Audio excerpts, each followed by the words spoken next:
वोल मगर खुदकशी क्या कर अभी पता गोश दुनिया में आजाद हटा इंसान से पता। अस्सलाम वालेकुम, welcome back to the channel. जैसे कि आपको पता है कि एक नया सुसाइड केस 16 इयर्स ओल्ड ये वाला लड़का जो इसने खुद को फांसी दे दी, फेसबुक चेक कर रहा था तो मैंने देखा कि इस बच्चे ने खुद को फांसी दी है।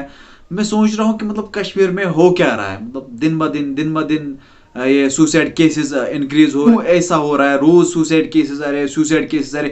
अब इस 16 साल बच्चे को क्या गम था, क्या परेशानी थी इसको। मुझे लगता है यहाँ पे कश्मीर में काउंसलिंग की जरूरत है। गवर्नमेंट को चाहिए कि वो कुछ स्टेप्स उठाए, क्योंकि सुसाइड केसेस इंक्रीज हो रहे हैं डे बाय डे। दिन में 2-3 सुसाइड केसेस आते हैं। इस बच्चे को क्या गम था? मुझे लगता है मेंटल इलनेस की वजह से लोग ऐसा कर रहे हैं। गवर्नमेंट को काउंसलिंग के लिए कुछ ऐसे स्टेप्स उठाने चाहिए ताकि ये सारा कुछ खत्म हो जाए। जब ये मसला वाकया हुआ तो उसके बाद एक बुजुर्ग ने आप वीडियो में देखिए उसने क्या बोला।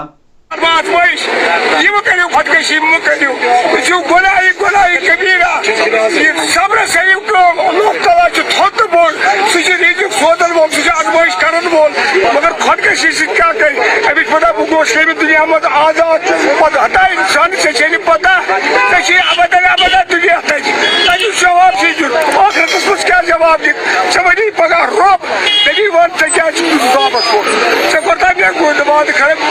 जिंदगी। वीडियो का हम यहीं पे एंड करते हैं। अब यही अपील है गवर्नमेंट से कि कुछ स्टेप्स उठाए जाए, काउंसलिंग के लिए कुछ स्टेप्स उठाए जाए मेहरबानी करके। बाकी अल्लाह निगहबान, फी अमान अल्लाह।